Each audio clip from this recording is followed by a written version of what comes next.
कुछ दिनों पहले फेसबुक पर एक पोस्ट दिखाई दिया जिसमें कुछ लोग एक ऐसा टी शर्ट पहने हुए हैं जिसमें भारत के नक्शे को ग्रीन कर दिया गया है और पाकिस्तान को भी इसमें जोड़ दिया गया है। ये पोस्ट जब दीपक सिंह जी ने देखा तो उन्होंने फ़हीम बेग को फोन किया और पता लगाने की कोशिश की कि आखिर ऐसा नक्शा उन्होंने कहां से बनाया और कहां उन्होंने ऐसा नक्शा देखा। आइए सुनते हैं पूरी बातचीत। हेलो जी बोलिए। जी, फ़हीम बेग जी बोल रहे हैं? जी बोल रहा हूँ। जी, मैं दीपक सिंह बोल रहा हूँ। जी बताइए। अभी मैंने आपकी एक फोटो देखी है जो आपने विद फैमिली खिंचवा रखी है और उसमें इंडिया के मैप को ग्रीन कर रखा है। जी जी जी। और काफी इराक, ईरान तक और मुगल एम्पायर लिख रखा है। जी जी जी, क्या है इसका मतलब? आप कहाँ से बोल रहे हैं? मैं दिल्ली से बोल रहा हूँ। अच्छा, ये अखंड भारत का नक्शा है? नहीं, अखंड भारत तो है पर मुगल एम्पायर मेरे भाई आप लिखेंगे क्या? हाँ, मुगल एम्पायर लिखा हुआ है आपने उस पर। मुगल एम्पायर वो उसका नाम है कंपनी का। कौन सी कंपनी का? आपकी कंपनी का? हाँ हाँ। नहीं तो ये तो गलत कर रखा है ना आपने नक्शा। एक तो आपने उसमें कोई अपना फ्लैग भी लगा रखा है इंडियन फ्लैग के साथ और अपना भी एक फ्लैग लगा दिया है, मुगल एम्पायर भी लिख दिया। तो गलत है, गलत मानसिकता जा रही है आपके प्रति समाज में। अच्छा अच्छा अच्छा। भाई जो क्या समाज सोचेगा कि आप लोग मुगल एम्पायर को मतलब चाहते हैं इस देश के अंदर इस्लामिक शासन स्थापित हो। अब वो आप मतलब निकालते रहिए अपना। नहीं, मतलब नहीं निकाल रहा। आपकी जो आपने जो छापा है बच्चों के और अपनी टी शर्ट के ऊपर, इसका तो मतलब यही है, निकालने की तो कोई बात ही नहीं है। जी जी। हाँ, आप बताएं ना, यदि मैं कुछ गलत बोल रहा हूँ तो आप बताएं कि आप गलत बोल रहे हैं। तो इस प्रकार से देश के अंदर जहर घोलने का प्लीज काम ना करें। जिस प्रकार का आप ये काम कर रहे हैं, देश बहुत सुंदर तरीके से चल रहा है। क्या कहाँ से संपर्क है आपका? हाँ जी, आपका संपर्क किस संस्था से है? मैं एक आम नागरिक हूँ और मुझे वो देखा तो मुझे तकलीफ हुई, इसलिए मैंने आपको डायरेक्ट कॉल करी। नहीं, आम नागरिक तो नहीं है आप। नहीं, क्यों आम नागरिक क्यों नहीं है? नहीं, आम नागरिक नहीं। क्यों? आप बताएं ना। आपसे मैं कोई बदतमीजी बात कर रहा हूँ, कुछ गलत बोल रहा हूँ तो आप बताएं कि मैं आम नागरिक नहीं हूँ। कि आम नागरिक की कोई भावनाएं नहीं होती? नहीं, ये तो शाखाओं में जाने वालों की भाषा है। नहीं, ऐसा कुछ नहीं है। शाखाओं में जाने वाले शाखाओं में फ़हीम जी, शाखाओं में जाने वाले क्या गलत चीज का विरोध नहीं करते? ये शाखाओं में जाने वालों की भाषा है। देखिए, आप भी एक भारत के नागरिक हैं पर इस प्रकार की मानसिकता से तो देश बटेगा।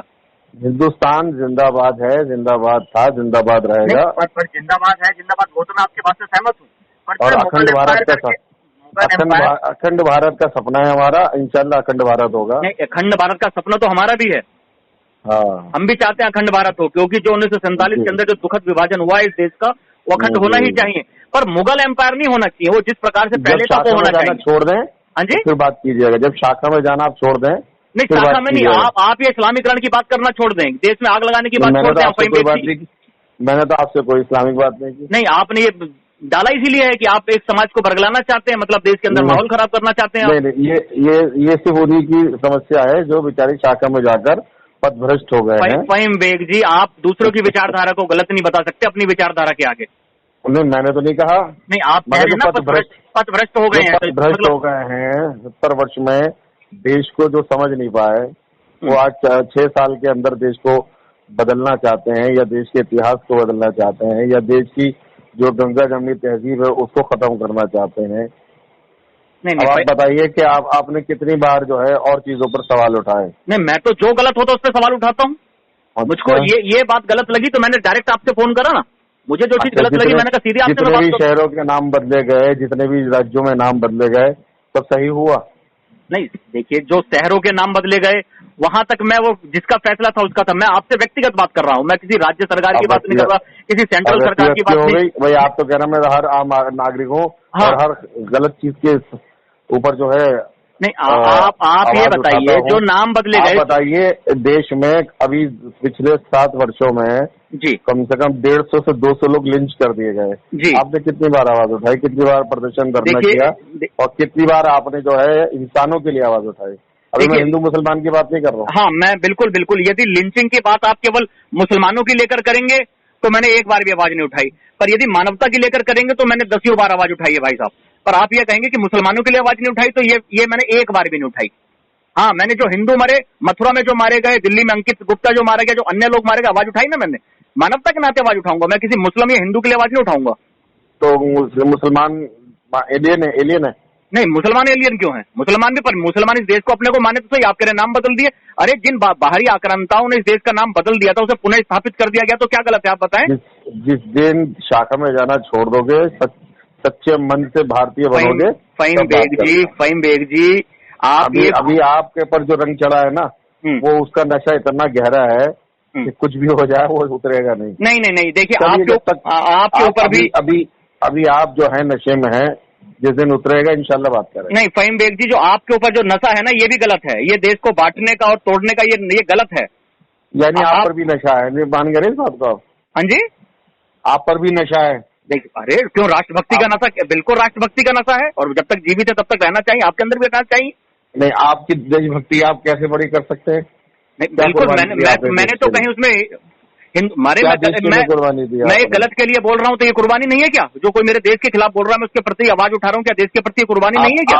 आपने मेरा इतिहास देखा मैंने क्या क्या किया देश के लिए? आपने कुछ नहीं करा। आपकी जितनी टीवी डिबेट है, आपने केवल राष्ट्र विरोधी बातें करी, आपने केवल एक समुदाय के पक्ष में बातें करी है। अच्छा, और आपने? नहीं, मैं तो एक आम नागरिक हूँ, मैं कहाँ किसी मंच पर जाके कोई बात रखता हूँ, बताएं। शाखा में जाना छोड़ दीजिए, सब सही हो जाएगा। आप केवल शाखा में जाने की बात मत करिए फहीम बेग जी, कि आप बस आपने टैग लगा दिया। मतलब जो राष्ट्रवाद की बात करता है आप उसको संघ से जोड़ देते हैं, शाखा से जोड़ देते हैं, भारतीय जनता पार्टी से जोड़ देते हैं। तो ऐसा नहीं है मेरे भाई। जो शाखा, आप अभी आप नशे में हैं तो आप कुछ नहीं समझ पाएंगे, जब नशा उतरेगा ना बात करेंगे। फहीम जी, आप प्लीज एक मिनट मेरी बात सुने आप। मैं आपसे इस बात को कहना चाहता हूँ, इस प्रकार का कृत्य मत करिए जिससे देश बटे। अभी दिल्ली चली है पूरी, आपके सामने की बात है। बेंगलोर के अंदर क्या हुआ है पूरी, आपने जलाई। नहीं, मैंने नहीं जलाई, आप लोगों ने जलाई है, शाखा बंधुओं ने जलाई है। नहीं, आपने जलाई है, शाहीन बाग ने जलाई है, सीए एनसीआर के विरोध ने जलाई है, जो जाफराबाद गिरा गया उसने जलाई है। मौजपुर पर आकर दंगा करके लोगों को मारना, जलाना, काटना, यही सिखाया गया। इसका ईश्वर बहुत अच्छे से हिसाब लेगा। मतलब जो इसने ताहिर हुसैन ने करा वो हमने करा है, जो अपने घरों में इसने पिली प्लांट कर रखे, राजधानी स्कूल वाले ने जो करा वो हमने करा है। आप गलत को गलत क्यों नहीं बोल रहे? मुझे तो ये बात समझ में नहीं आ रही। ठीक है, अरे भाई जी, नशा उतार के बात करो फिर बात। नहीं, नशा नहीं, आप ये गलत कर रहे हैं। इसको तो लेके मैं कानून में जाऊंगा, मैं पुलिस में जाऊंगा। आप यदि आप इसको अपनी गलती को स्वीकार नहीं करते हैं तो। हाँ कीजिए। हाँ, मैं बिल्कुल जाऊंगा आपके खिलाफ। हाँ, जाइए। आपको काम ही क्या है? देश को तोड़ना और काम, देखिए, लोगों को मारना। फहीम जी, ये काम आपका है। आपने अपने बच्चों को, छोटे छोटे बच्चों को वो टी शर्ट पहनाई है जिसमें मुगल एम्पायर लिखा हुआ है। आप क्या उन बच्चों की मानसिकता, उनके जहन में क्या डालना चाहते हैं कि इस देश पे इस्लामीकरण करेंगे, हम इस देश को बांटेंगे? हाँ, छोटे छोटे बच्चों के अंदर आप लोग जहर घोल रहे हैं। अपने कम से छोटे छोटे बच्चों पे तो रहम करो आप। हाँ, जब हथियार चलाना सिखाओगे शाखा में, हथियार चलाना हम सिखा रहे हैं। हथियार चलाना तो देश के अंदर जो पूरी दुनिया जानती है। आप बात करते हैं गंगा जमुनी तहजीब की, और निर्दोष लोगों का कत्ल हो रहा है देश के अंदर। हाँ, 53 लोग मार दिए केवल इस्लामिक जिहाद के नाम पर, केवल इस्लामिक जिहाद के नाम पर मारा जा रहा है। जी। हाँ, तो आप जब तक भाई साहब, जब तक इन बातों पे गौर नहीं करेंगे, राष्ट्रवाद की ओर नहीं आएंगे, देश बढ़ जाएगा, और उसके जिम्मेवार आप जैसे लोग होंगे। इस बात को लिख लीजिए। अपने एमएलए और एमपी की लड़ाई लड़िए। नहीं, हमें मेरा किसी एमएलए किसी एमपी से कोई मतलब। बातें छोड़िए, सत्ता की बात कीजिए। हुकूमत में कैसे लोगों को बांट के सत्ता चलाई जाए। फहीम बेग जी, मेरा किसी आगे ढकोसले ना करें। मेरा फहीम बेग जी, मेरा किसी एमएलए एमपी ना करें। ये ढकोसला नहीं है, ये जो जहर आप बोल रहे हो ये गलत कर रहे हो आप। ये ढकोसला ना करें। आप अपने नेताजी और अपने आरएसएस के लोगों के लिए काम कीजिए। आप मतलब बढ़ाइए। जो राष्ट्रवाद की बात करता है आप उसको बीजेपी या राष्ट्र संघ से जोड़ देते हैं। तो आप यदि इस्लामीकरण की बात करें तो हम आपको आईएसआई से जोड़ दें? आपको जोड़ दीजिए। आपको जितने भी आतंकवादी संगठन है आपको उससे जोड़ दिया जाए। आपका काम क्या है? यही काम है लोगों को बरगलाना और सत्ता पे काबिज होना। नहीं, मेरी एक बात बताइए, आप गलत है क्या? आपने क्यों इन छोटे छोटे बच्चों के और अपने ऊपर ये फ्लैग लगाए हैं? ये अखंड भारत है, उसको सही तरीके से देखिए। नहीं, अखंड भारत है तो उसमें उसका तिरंगा कलर करना चाहिए था आपको। आपने उसका ग्रीन कलर कर रखा है, उसमें मुगल एम्पायर लिख रखा, आपके कंपनी का नाम है। अच्छा, जब आरएसएस वाले कर लेना उसको, भगवा को तिरंगा कर ले तो बताना। तो आप तो खूब चिल्लाते हो टीवी डिबेट पर बैठकर, बताइए कब नहीं चिल्लाते आप? रोज चिल्लाते हो आप। अरे तो करो, तो चिल्लाने से क्या हो रहा है? आप करो तो। नहीं, हम क्यों करें?